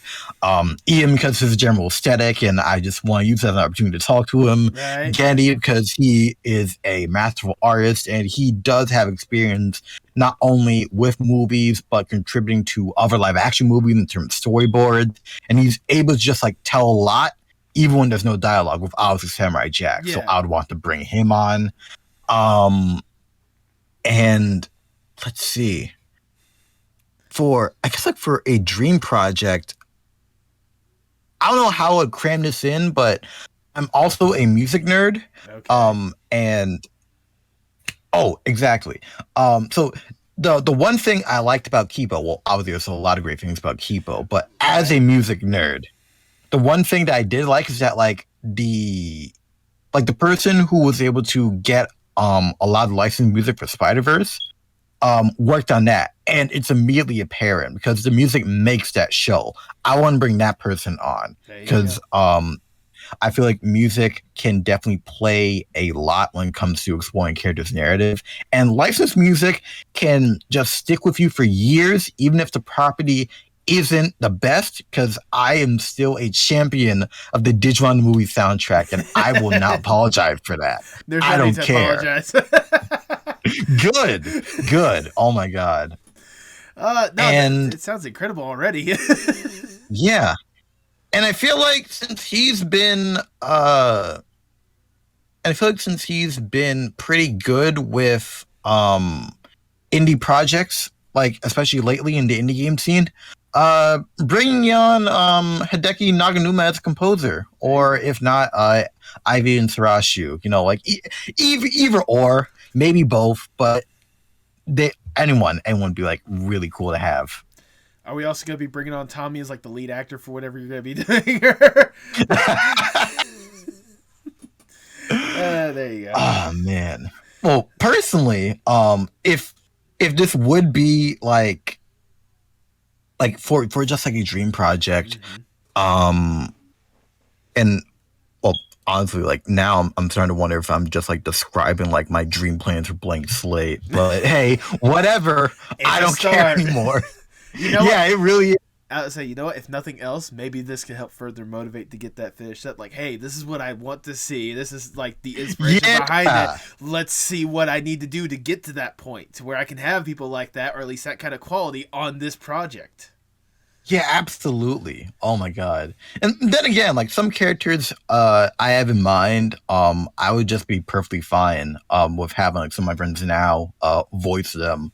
But like so one of my characters for Blank Slate, like Solomon, like if I'm just sticking with friends, Verdus Joe. But yeah, exactly. But if I were able to just like pull something and this were like a real show, I would be the type of person to just find someone completely outside of animation with shits and giggles. I bring Axe, the competitive like melee player who plays Pikachu, because like I don't care. My show. There you go. My show, my character. There we go. Also, if you need additional voices, I have microphone will travel. I'd love to help out. Absolutely. Let's go. There you go. But sadly, we have to get down from the dream scenario. We got to get back to reality. And I'll ask the ever so generic question. Where do you hope to see yourself 5 to 10 years from now? Oh, God. It feels like I'm in a job interview. I know, right? But that's why I'm saying. Where do you hope to see yourself 5 to 10 years from now? Where do you hope to see yourself 5 to 10 years from now? Yeah, hoping in the next 5 years. I hope by that point, I will have already worked on a production at that point. Maybe as a PA person, maybe as a prop designer, just trying to think more realistically. In 5 years, like if we're sticking to 5, then I would probably still see myself being in New York. In 10 years, if I'm on the grind, and I do have the opportunities, I could see myself like moving to LA. But if things get better with like more unions here, there might not be a point. Right. It all depends. Right. On the YouTube side, I would hope to be at like a 5-digit fig at that point. Just like having like a pretty decent income, with that like as a second pillar, because I honestly don't know if I could do full time, like for real, instead of just like having to do it because of COVID. Mm-hmm. But I definitely would see myself with a better audio setup, probably getting into streaming art as well. Probably even doing more face cam content, like some other typical YouTubers. I would definitely be interested in that. I just don't know if I have the resource to do it because of the fact that I'm just doing it with my webcam as we speak. But I wouldn't be opposed to it, especially because currently the idea of doing character stills would be a nightmare because I just know I would make 50 like each video. There you go. But I will say, when it comes to like, face cam, YouTube or stuff like that, you have your webcam. That's a good start. I mean, everyone's got to start somewhere, right? Yeah, you are right. Yeah. That's definitely something that like if I knew like all knowledge that I do now and was just high school me again, I definitely would have gotten started sooner and not just waited until I had the best tech, because I know everyone can relate. There are a lot of like more underrated people on YouTube or even in the art community that like you can tell that they might not have the best equipment, but the vision that they have for their respective content shines through and you're still engaged by it and you want to see what they make next. Oh, yeah. So I definitely probably would have started earlier and with my more meager resources if I could go back and do all this again. But obviously I'm glad of the path I'm on now. And this is a pretty decent microphone, so I'm going to stretch it for as long as I can until I absolutely have to go into the world of audio interfaces and XLRs and all that. And I guess like hopefully I could get like actual more people to help out with the channel in that time frame, like having like another editor, like having more consistent people like check over my scripts, just like helping with assets, stuff like that. That would be pretty cool. And I would hope that because I do intend to balance both, because that's just like in my DNA at this point.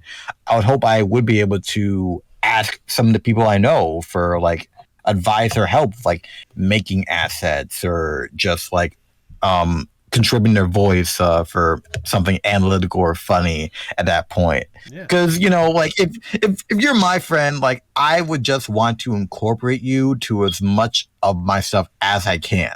And I definitely would see myself not making content as often, but the stuff that would come out would be more polished. And I feel like everyone would pretty be okay with that. So that's the stuff that I want to work forward to.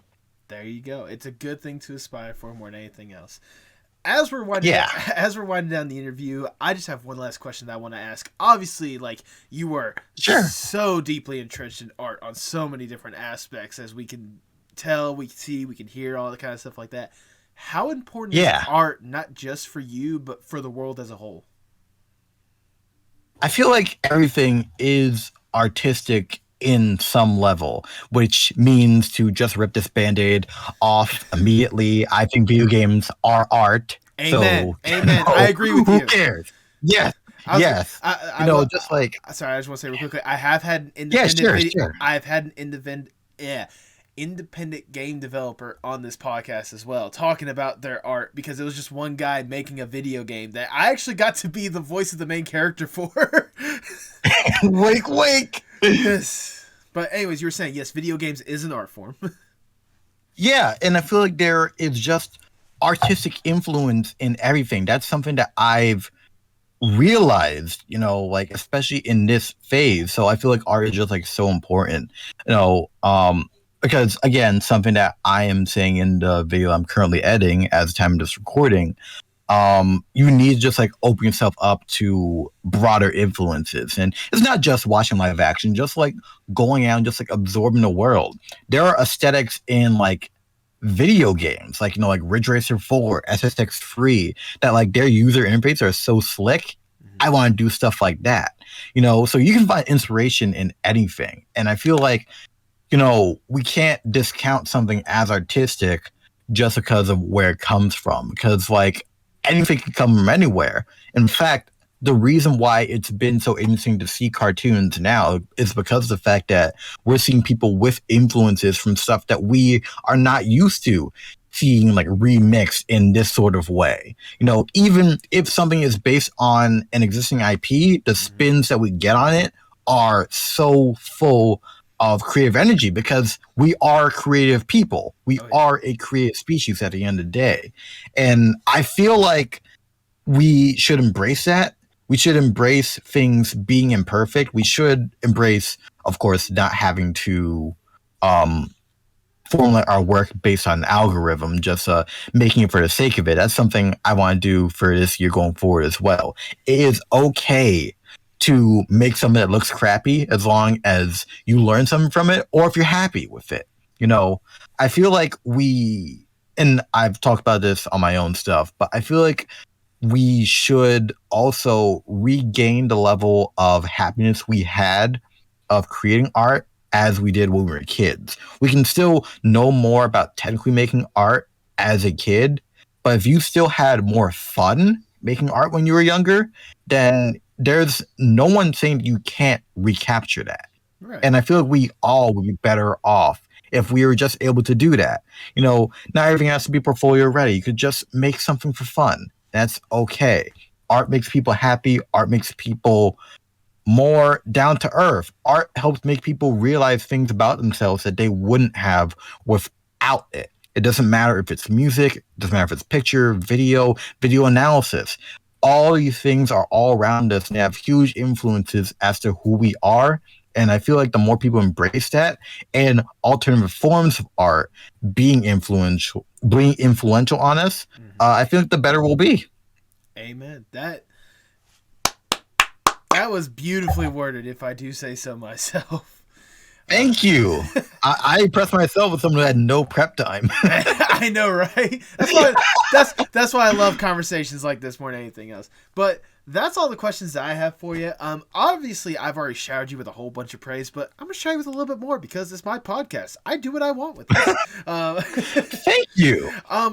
Obviously, again, I've talked over and over again when it comes to just getting a chance to watch your videos, kind of the topics that you get to discuss, the podcast, getting to talk to these incredible guests. It makes me feel like I feel that instant connection knowing that you're getting to do the stuff that you want to do and getting to talk to the people that you want to push out the stuff that you want to see in the world. And that already made me appreciate you.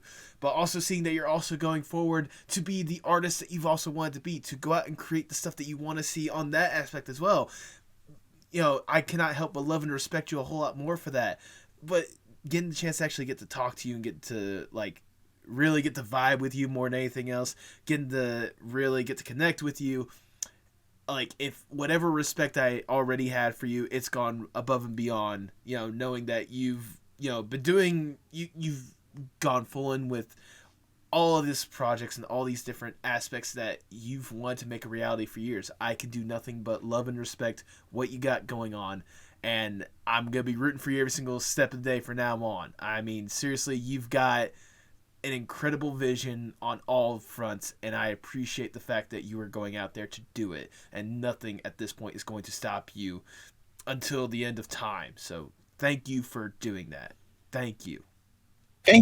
Thank you for your support, and thank you for having me on. This was a great experience. I really enjoyed it. And honestly, as someone who normally is getting other people on my show, it's just surreal because I honestly, in general, don't really get a chance to talk about myself.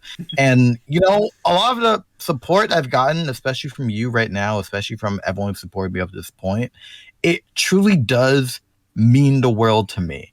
And the journey that I've had, up to this point and going forward is just convince myself that in spite of, certain snags, that I am a person who deserves this level of praise. And I just want to not only accept it, but just, again, support anyone who has helped me, anyone who's still my friend, just bring them up with me any way I can. Because if I can just be, genuine and just still with that childlike level of happiness and optimism, that's offsetting the amount of bullshit in the world just a little bit. And Amen. if we can all just internalize that a little bit, we can inspire huge change. Amen to that. Plus, I also wanted to say, obviously, like I said, you support me, I support you. Like I said several times beforehand, we're doing what we love, and we are giving those artists that deserve that opportunity, that deserve that love and praise. Words are wonderful, aren't they? But the fact, but the fact that these creators are getting that love that they deserve for going out there and doing what they want. I mean, at the end of the day, how can we not but support each other, right? Yeah, exactly. You know, like we truly are all in this together. Amen. Plus, I will say, when you talked about being on the other aspect and, like, not really getting a chance to talk about yourself a whole lot, dude, I feel that so much. That's why, if you ever want an opportunity to, like, talk on other people's podcasts, I highly recommend Reddit. There are podcast forums on there to where they're always looking for guests. I'm sure you can find at least one to where you get a chance to talk about the stuff that you love. That's how I was able to get on so many cool podcasts. Oh, yeah. Okay, yeah. I'm making a note of that. I was gonna say, the two that I can think of off the top of my head, one that I'm actually planning on going back to at some point, I just need to get back with him about him, is one called James Crowley's Infinite Playlist. Basically, we both make a 10-track playlist on whatever topic we decide to do, and then we just we discuss it for however long it took. The first time I was on there, we talked about I brought him the topic of what was it, music that paints a mental image more than anything else. So, like, whenever you listen to a song or whatnot, like, whether it's the lyrics that are being said or kind of the soundscape that's being produced or whatnot, like, it just creates that mental image, that picture in your head as you're listening to it. You know what I'm talking about. Yeah. Someone who is very passionate about music, someone who has, like, multiple different playlists, for multiple different moods when I'm drawing or, like, editing. I respect that so much. Like, I'm making a note of that for myself, honestly. Yes. Like, seek it out, and if you have a playlist idea, like, talk to him about it, because I'm sure he'd love to have you on, like, more than anything. Like I said, I'm about to go back on there for a different playlist idea that I have. I won't spoil it just yet. Yeah. I gotta leave my audience wanting what audience there is. Oh, of course. Do you have any final words before we sign off? I mean, I've already said. Wait. Sorry. Yeah. I forgot the most important part. Go ahead and plug yourself for people who may not already know. Oh, yeah, for sure. Okay. So, obviously, if you've been listening to this, I am a YouTuber first and foremost. So you can find me on YouTube at KashCash. That is KashCash. I do videos mostly circulating on animation, and I also have my own podcast, the KashCast, KashCast. We are on most streaming platforms and Spotify, anchor.fm/KashCast. I currently have 3 episodes in the queue with Marley HG, Marika Cohen, and Kay Downs. When all those are out, you'll be like really impressed, because I feel like some of the stuff I've been recording is some of my best work thus far in terms of questions and just the general vibe. Right. If you want to keep up with my art, because I am an artist trying to get into the industry, you can follow me on Twitter at KashedArt, KashedArt. I should have a link tree with other links. I'm basically like the same Cashed Art on a lot of platforms like DeviantArt, Tumblr, Instagram, etc. If not, check the link tree. I think that should be it for my own stuff, but if I could just hoard this space to shout out some of my friends. The floor is yours. Absolutely. Some of my best friends, Wyatt of It's Only Magic, Wasp Ranger. He makes great animation stuff himself. If you're into tokusatsu and big monster movies, he does his own podcast, Discuss All Monsters. Veritas Joe and the Down Bad Boys also make great podcasts. Hilarious. It's the only podcast that I cannot listen to in public because people are going to see me laughing too much. Fair enough. Yes. Currently, I'm trying to meme a little hashtag into reality. One of the members, Smeef, who has done like I'm pretty sure he's done the whole Scott Pilgrim story, like Okay. a full on comic dub on YouTube, done all by himself with his friends. And with the Netflix announcement that they're making an animation, I'm trying to meme him into the starring role. Smeef for Scott Pilgrim. Hashtag Smeef for Scott Pilgrim. So who knows if we're gonna make it far? Obviously, I don't even want to take the credit. I just want to support a friend. But if that does happen, stranger things have happened. So if you want to get that rolling, please do. Smeef and everyone there, hugely talented people, hugely hilarious people, hugely motivated people. So if you want to support them and the Down Bad Boys in any way you can, please do. And finally, this is the final thing.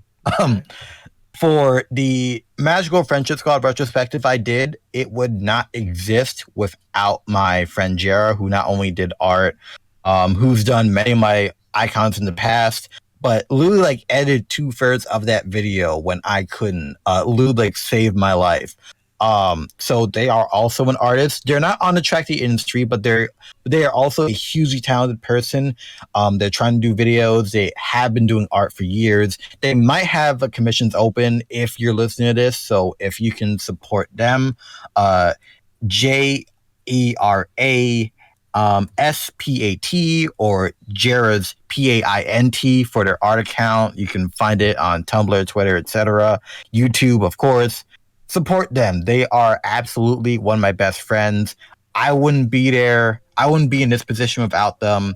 And I promised if I ever got remotely big, I want to use whatever influence I have to support the people who helped me. And this is just me paying that forward. So just support all the people that I've been able to call friends and peers and just be good to each other. That's all I ask. Amen. You might have to send me all those links because I'm going to make sure to have them linked in the description below. So I got you covered. Yeah. In front. Now. Yeah, for sure. Now, do you have any final words before we sign off? Well, now that the sentimental stuff is out of the way, now here's something funny. My friend Jera and Wyatt actually have both told me that I do a pretty decent Pan impersonation. It's both impressive and scary. I personally don't hear it, but I don't mind testing it out just for shits and giggles if you're interested. I mean, you already had me. I'm at the edge of my seat. Let's go. I'm ready to hear it. All right. Hey, it's the Rebel Taxi Pizza Party podcast. I am Pan Pizza. Who are you people? That's pretty good. That's pretty good. All I just gotta say is it's juice and jam time. It's juice and damn time. Oh, no, wait. No, wait. I can do something better. Golf girls. Yeah. Of course you had to reference that. Of course. It's in my DNA. And with that, all I have left to say is for the people at home, hasta luego, mi amigos. Adios. Tell me what's wrong, tell me sparks in motion. Sing me a song, tell me your eyes can all open. Show me it all, pick me up in the car you drove when you used to call. Show me it all.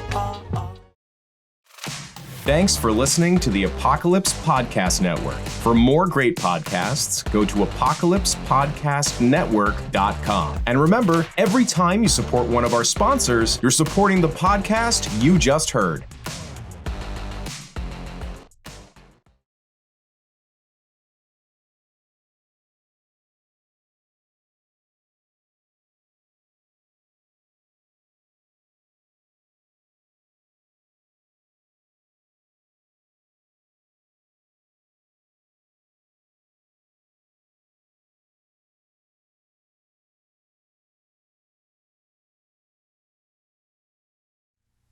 thank you guys so much for sticking around to the end. I really do greatly appreciate you guys.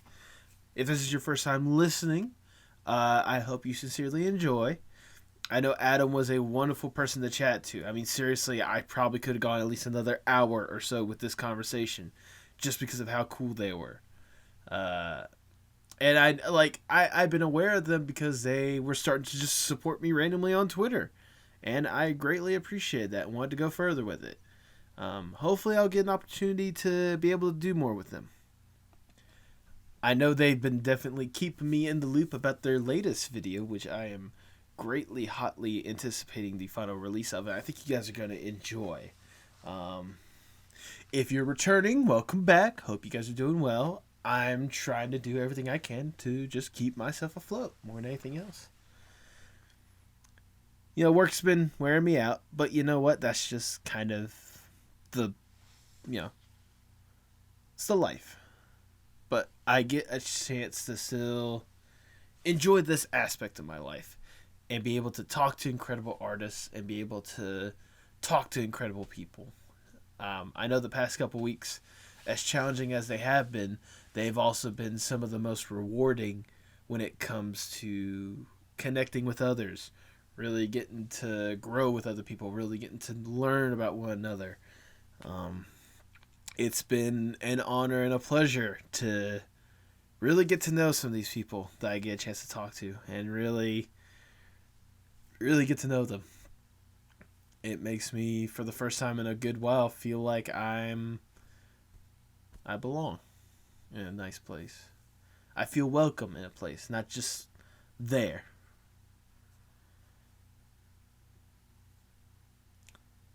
Don't get me wrong, guys. I really do love the conversations I get to have, and I really, really cannot get enough of the guests I get to talk to, and I cannot thank the love and support you guys are giving me. I've said it a million times before, and I'll say it again. If it weren't for you guys, I would just be yelling into a void with no one listening. So it's nice to know there's at least a good couple people out there that appreciate what I'm putting forward. I sincerely love you guys. I sincerely do. Hopefully we can keep this hype going. I had a realization the other day. May of this past year, May of 2021, which, okay, let me put it like this. I started this podcast September 2020.